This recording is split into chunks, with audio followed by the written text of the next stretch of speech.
We back again, friends.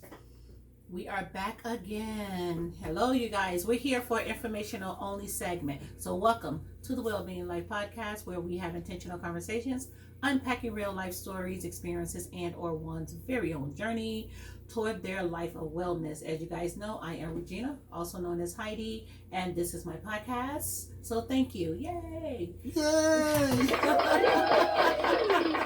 This is my personal assistant. So, okay, as you guys, if you've been following our relationship series, you guys know about this amazing person that we have. The privilege of hosting is a distinguished guest, who is Daryl Canty, a renowned relationship expert and author of 3 insightful books on relationships. Absolutely. His expertise in fostering healthy connections has touched the lives of many people, as you know. And we're excited to dive into the wisdom that he has to bring to this table. So join me again as we explore the keys to this Wellbeing Life podcast and relationships with the accomplished author, Daryl Canty. Get out of here. You're like, come on, people. Sit down. Come on. So with this episode, Daryl is going to dive in, and it's only going to be informational only. It's going to be brief, and it's just a little treat for you guys. Our middle of the week segment, information for you. Yeah, we're going to talk a little about self-awareness.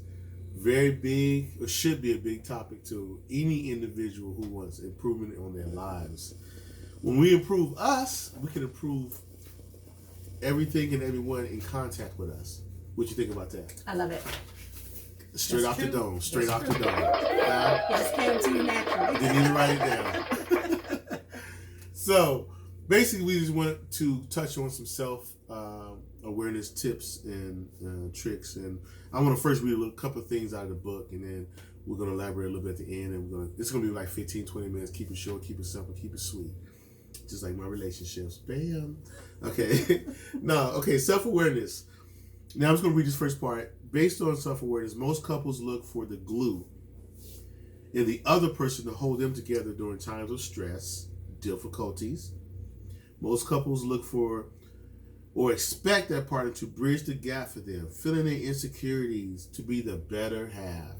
We're not designed that way, but that's what we look for. That's what we're taught and trained. People are shown many times and told that without these type of relationships, we have a sedated or dead type of relationship or a spirit inside of us because we're missing that other half of us. But we're designed to be individually whole. So I'm supposed to bring 100% of myself to a relationship and meet somebody 100% of themselves. So that doesn't mean we don't have lack of or we're missing something of. But if I bring 100% of me, that means the only thing I'm always doing is overfilling her cup and vice versa. If she comes 50%, I'm 100%. I'm constantly pouring out my 100 to get to her, build her up to 50. Now I'm back down to 50, and she see me down here. She start pouring back into me. I come up, she go down. It doesn't stop. It's terrible. It's terrible. So if you ask me a question, since you didn't ask me, I'm gonna ask you the questions if I was you, since you didn't ask me. If we come into that relationship, No, you'll interview me on my podcast. I ain't going. No, I'm interviewing myself, asking the question you should have asked me. That I should have asked. Okay, is there any question that I didn't ask that you should Sure, have let me help you out. So you say, well, no one's gonna be 100%. Coming into a relationship, we all have baggage. We all have experiences and stuff. Negativity, experiences, insecurities. Correct? Mm-hmm. Okay, and that's correct. Mm-hmm. But 100% of yourself in a relationship of wholeness is not the fact that I have any type of insecurities or baggage or bad experiences. Mm-hmm. That means I have a foundation that's set. And that foundation, that goes back to the 6 qualities of growth. But or 6 pillars of growth. That foundation is found in, if I have a spiritual foundation, right? And I have emotional stability already in my life, right? Mm-hmm. And then if I have financial awareness, means money, some type of money management, because money is involved in that. If I have these things, and I said emotional stability, yes, and also physical as well. I'm physically adequate. That doesn't mean I have to be all 6-pack. It used to be 6 now. It's 1.5, right? Bam, bam, on the top. The rest of it. So that doesn't mean I have to come all 100%. But I have to become enough where I'm self-sustaining, meaning I'm 100% to myself, meaning that I'm still treating myself right. I'm still approaching things where it's not affecting me in a negative way. My emotions is not out of control. We all need to continue to grow in our emotional, psychological, right? Physical, always. But I'm sustaining those areas. Yeah. Yes. So that means I don't need nobody to hold me in those areas or hold me up in those areas. Yeah. So that's what I mean by 100%, if I'm coming 100%. So if you come in that perspective, I'm sorry. I might turn the air on a minute after the segment. So I'm going to skip around and go to further deeper into the part of the self-awareness. We're going to look at some of the behaviors that will help you develop and increase your self-awareness. One thing you can do is pay attention to things that bother you about yourself and other people and other things. So if you start paying attention, that's one way of becoming getting started. Yeah, at least starting to being self-aware. Yeah, absolutely. Good. And then when you do that, you got to be aware of the way you think and feel and behave when something bothers you. First, you identify what it is, and then how it affects you, how you feel about it. Then try to understand what happened and how you explain it to yourself. Okay. So it's actually telling you steps. And how to get and become self-aware. So once you explain yourself, then you can make sense of it. So now you can say, okay, now you have the thoughts of what happened. Now you know how you felt. And then now you know how you behave. So now you can be better on how you think about it next time. So you can feel differently next time. So it could change your behavior the next time. Right. So the first step in cultivating this, of course, is to stop. I always say that in everything. Stop. If don't react, don't respond, stop. When things are not going the way, you're not feeling a certain way, stop. Because once you stop, you allow yourself a buffer. You allow yourself to better. You allow yourself to not react and to respond. So once you stop, it could be just for 2 seconds, a second and a half. Like you said, women, we have to process. Like, just stop before you make, like. Absolutely. That's we're talking that different, but we're going to do 15 minutes. But I was going to just jump in that. She was saying, I believe that women, based on my research and development, other than loss of limbs, loss of life, loss, not a tragedy, but a trauma loss. Women process, men manage. We were not designed to process the same other than when we experience loss. All right, now we're back to self-awareness. Stay focused, stay on track with me. Okay, so first we stop so we can be calm, and then now we have an opportunity to respond and not react. So now we can respond to the situation now because we're not reacting to the person or the outcome, but to the situation that caused the outcome. So now the person's not behind it. So if you're a girl, your son, your brother, whoever it was, you're not mad at them because you had a chance to stop and think. Now you're responding. Right. Next is to meditate in your mind on how that involved to identify how you should behave according to the situation. I've seen it plenty of times. Like you go into a restaurant and you tell the person no mayonnaise on my sandwich, right? Yeah.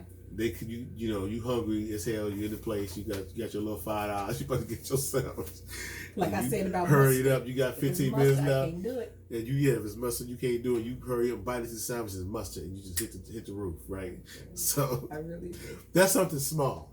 Yeah. So if you stop before you react to that, the first thing you do is stop. Wait a minute. Before I blow up on this look, it's just mustard. Yep. Let me just either spit it out, take it out, walk back the whole trajectory of your life. Whole day jacked up. And that, or in jail, or made a stupid decision. It's because of people throwing, breaking up. Stop. It's small. It's just mustard or mayonnaise, whatever it may be. When you start with the small things, you'll be able to move to the bigger thing. Okay. You can't start at when somebody smashes behind you and wrecked your brand new Mercedes-Benz. You just bought a lot. You finna go crazy. But if you've been practicing weeks and months and years, when they hit the car, the first thing you stop, you think, wait a minute, I got insurance. I'm not hurt. My girl ain't hurt. Everybody's okay. Let's collect this check. Right? Stop first. Don't react. You got to build to that level. Always reflect on your thoughts, your moods, and your behavior related to each incident. So recognize that it's something that's small. Even if you so hungry We can go 40 days without eating. So even if that one moment you can't even, they mess your sandwich up, you're late for work, you can't even get that sandwich back. Just give make your sandwich back. You didn't eat that day, you're gonna be all right. You're not gonna. It's small. You gotta think of yourself. This is something very minute. I'm not gonna allow myself to elevate this. I'm way bigger than this mayonnaise and mustard, right? So that's the first thing, is to identify and relate to the incident. So when you're having experiences that's good and bad, you can give feedback to yourself, because you got to constantly. I always talk to myself. I'm good at it too. You know what I'm saying? Always right. Always right. I ain't never wrong with me. No. So always give feedback to yourself. Banking on me. Bank on myself. Bet on myself. So the challenges and problems we face, and most times seem bigger than they really are, because we're in the heat of the moment. Sometimes we blow things out of proportion and they may seem distorted. Therefore, it's good to give yourself feedback every single incident, smallest ones. So when you get to a big one, you're dealing with like you're a champ. Okay. Therefore, it's easy to give good feedback to yourself. Get clarity and view. Huh? I put down here too in your book. Yeah. Self-reflecting. It's good to identify your emotional weaknesses and learn your skills to improve them. Okay. One of my I'm lacking patience as well, so that's one of my weaknesses is lack of patience. Certain things I'm not patient with. Certain things I have all the patience in the world, and I know what those things are. I'm trying to work on having patience with everything, so I'm working on the things that I'm weak on, so I can get better at those things. I'm aware of that. When you start doing that, you can pay attention to how you act and behave in certain situations and identify your default responses. So every time I get mayonnaise mustard on my sandwich, I act a certain way. So now I understand that's my default response. You want to eliminate that. So you got to slowly go through a process. The first step is acknowledge what it is, acknowledge that how small it is, and acknowledge that you can easily change that. It's just going to take a small amount of time. It's just mustard. It's just marinade. Even if you got to start bringing around your own packages and say, I want nothing on my sandwiches. Whatever it is, to overcome that small step, so you can start. Those are building different responses to a default response, which is getting mad, getting upset, getting heated. Real hard to make me mad too. All right, don't try. Okay. Another thing is you don't want to repeat what's not working. Yeah, that's my favorite one. Yeah. So once you realize that, you know, that whatever you try to do the next time or that time it didn't work, don't repeat that. Try a different thing each time. Okay.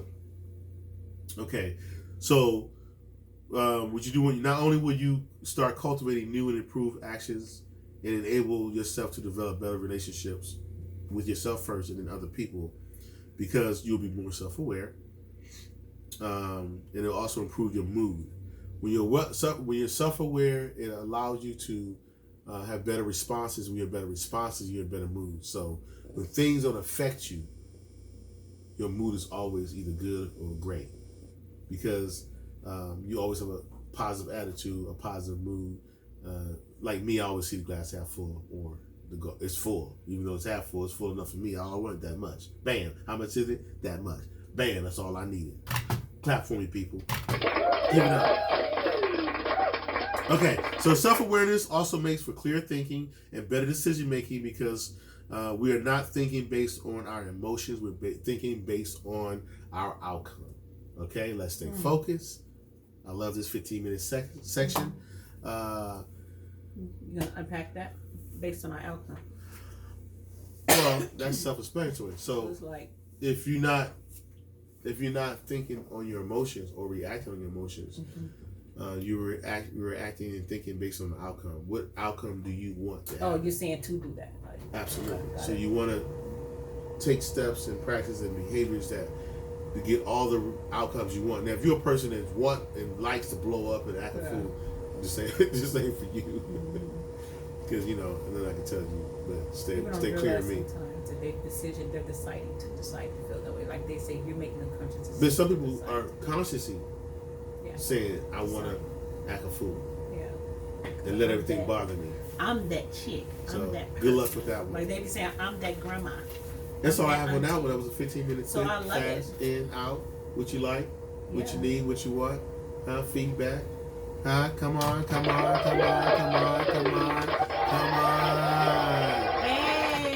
so I hope that was a good treat for you guys. guys, again, that is going to be our midweek treat segment on Just For You, information for you on the Wellbeing Life podcast. Appreciate. Thank you again for listening. Hope to someday have you as a guest on my show. That's Until right. next time, $1, bring be $1. safe, be kind, love on one free. another. What? Be well. You are okay. You are enough. And bye for I now. don't know about that enough. She keeps saying you're enough. Where's that enough from?